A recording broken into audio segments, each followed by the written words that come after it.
meron tayong i-check na motor. Nakuha na natin yung ating first ever big bike. Tumatambay lang ako ngayon. Kakatapos ko mag-work. Hi guys, it's another day, another vlog. And yes, good morning everyone. And it's currently 5:55 a.m. And abang ganap natin today. So, yes, excited ako. Ang aga kong nagising kahit na late tayo natulog. Kasi meron tayong pupuntahan ngayon. And yes, we're going to La Union, Bawang La Union. Bakit? Kasi meron tayong i-check na something. So, secret muna. Ay, hindi. Malaman niyo pala sa thumbnail, no? Sige, sabihin ko na.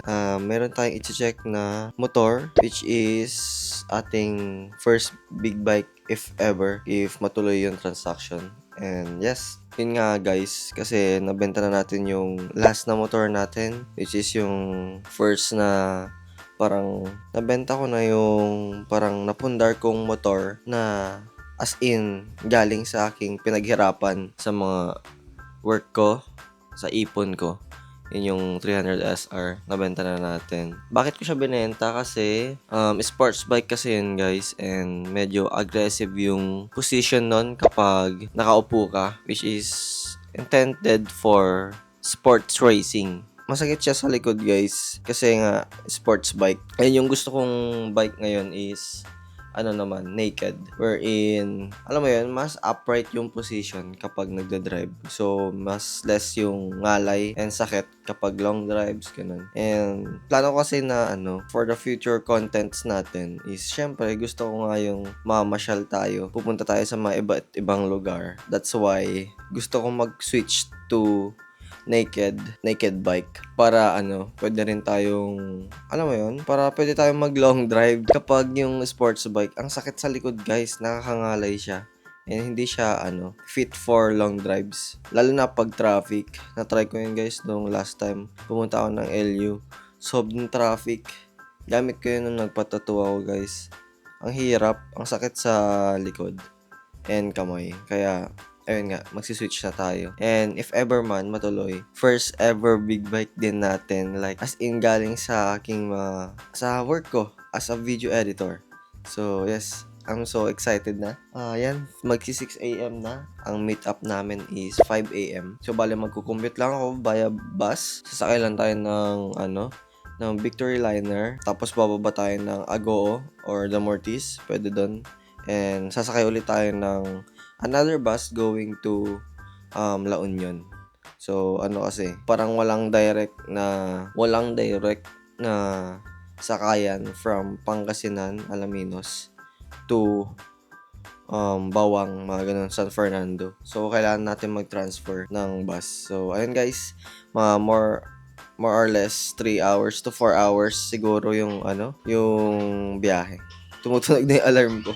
Nauna kasi ako nagising eh. Wait lang. So, ayun, nagpakulo lang ako. Nagpainit ako ng paligo natin. And, mahiligo na rin siguro ako. And, siguro mag-prepare na lang ako ng sardinas for our breakfast. And, yes. Update ko kayo mamaya kapag nasa biyahe na tayo. Bye!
tinet ko na dito sa akin para kasi dito rin.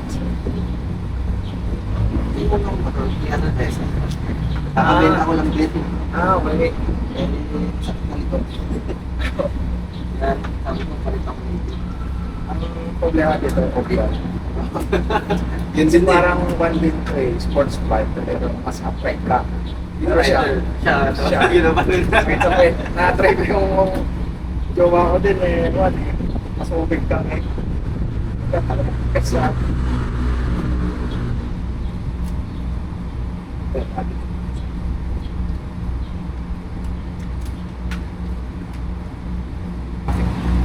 minutes sa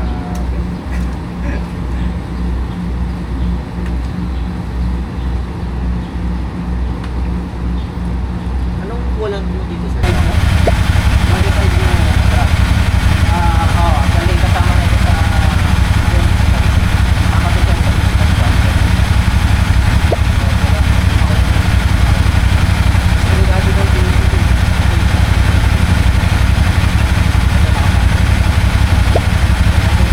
Ilaw sa pagkakas. Ganito rin yung sinabi ko sa akin. Tapos,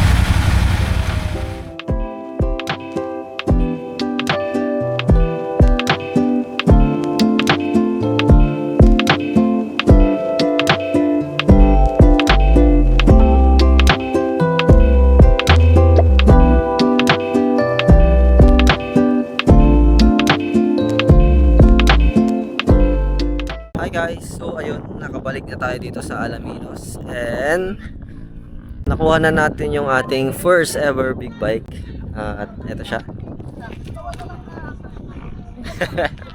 Ayan na yung ating first ever big bike at yes, around ano ata, nasa 4 hours, 3 to 4 hours yung biyahe ko from Alaminos to Bawang La Union kasi sa Bawang ko nakuha tong ano motor na to guys, and binebenta na siya ng may-ari kasi magpapakasal na siya, so kailangan niya daw ng pera, kaya niya binenta.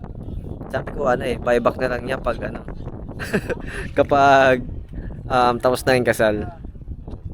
Ito siya guys.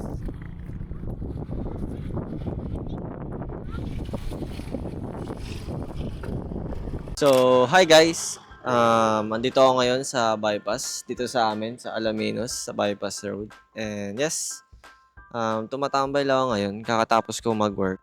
Actually, hindi pa ako tapos mag-work, parang break time ko. And nag-chill ako dito saglit. And maganda kasi dito kasi madaming nagja-jogging, then madaming mga tumatambayan. Nakikita nyo sa likod ko, may mga tumatakbo, naglalakad, nagbabike.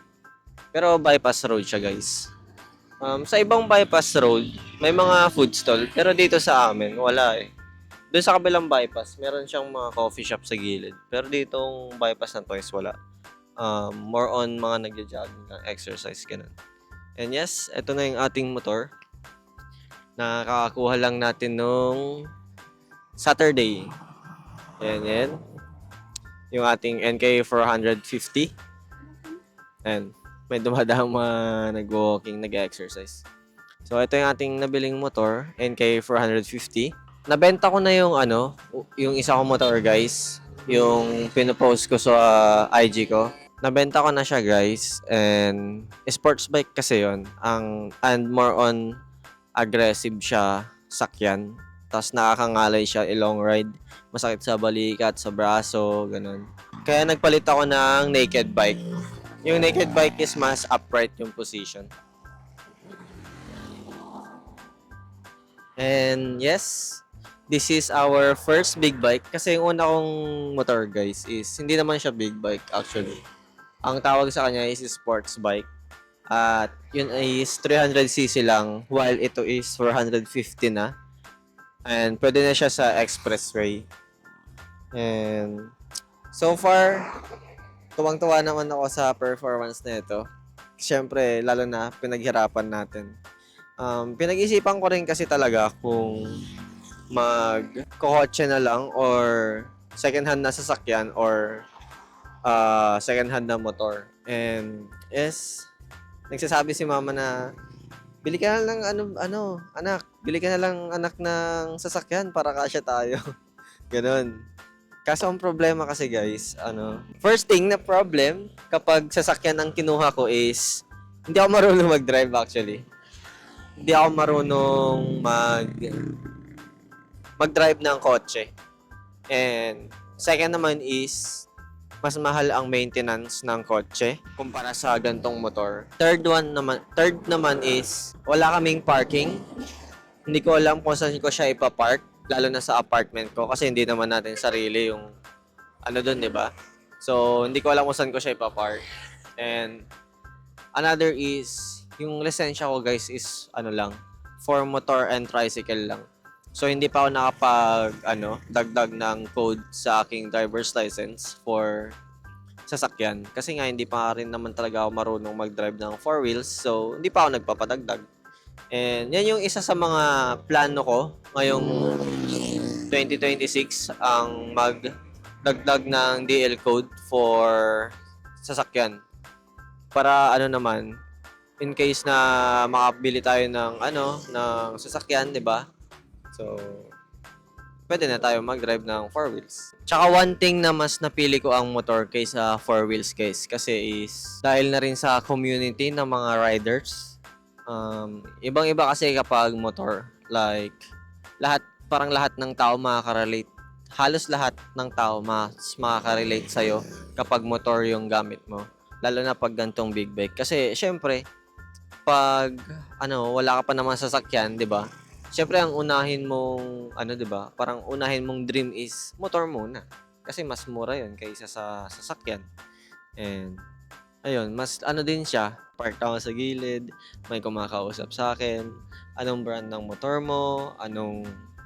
Saan mo nabili? Magkano yan? Yung mga may pangarap na magka-big bike, magka-motor. Tsaka mas nag-enjoy ako guys eh. Kasi since high school ako guys, nagda-drive na talaga ako ng motor. So, wag kayo mag-alala sa mga pinagpo-post ko sa IG, yung mga reels ko, ganon. Talagang sanay na ako mag-drive guys. Ang hindi lang ako sanay is sa expressway. Syempre, since first time natin magka-big bike, never ko pa na-try mag-drive sa expressway. So, yun yung isa sa mga gusto kong matry na first time natin if ever.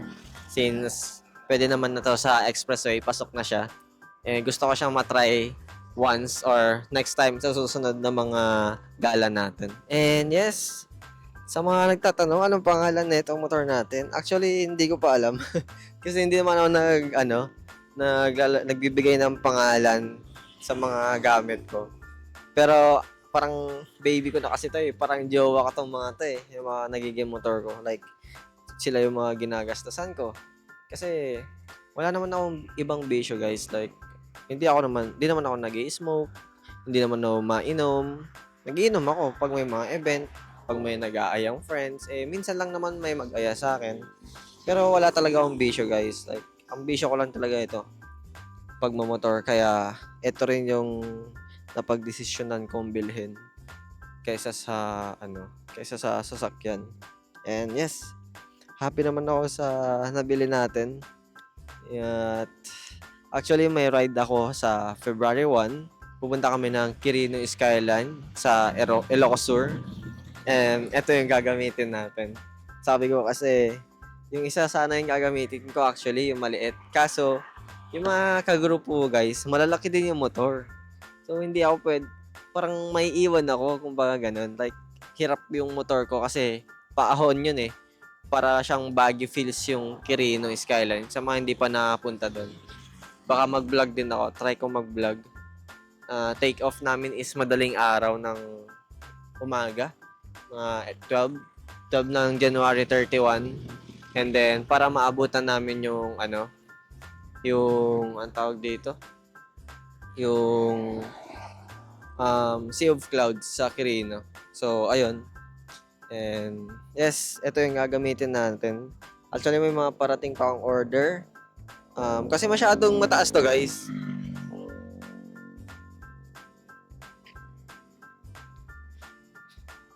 Masyado tong mataas for me talaga. Ang height ko lang, guys, is almost 5'5".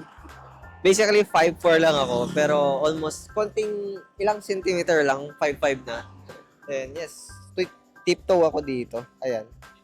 Nakaangat yung sapatos ko. Kasi hindi ko talaga abot. And mabigat siya guys For big bike, mabigat talaga ang mga big bike. Kaya nag-order na ako nung pampababa para at least mas comfy siya i-drive at hindi siya nakakatakot na ayun, pag ma-stop. Mahirap kasi pag hindi mo masyadong hindi ka flat-footed. So, ayun lang naman guys, no?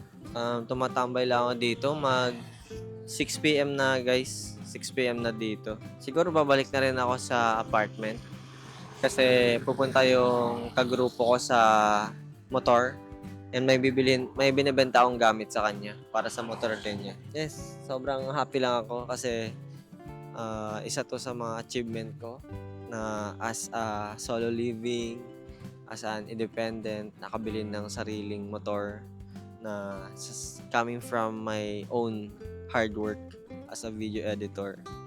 And ayun, thankful lang ako guys kasi naka-help din kayo. Actually, yung ibang pinambili ko dito is came from YouTube, from my YouTube earnings. And thank you guys sa mga nagsusupport. Kung di rin dahil sa inyo is hindi ko rin makukuha yung dream bike ko.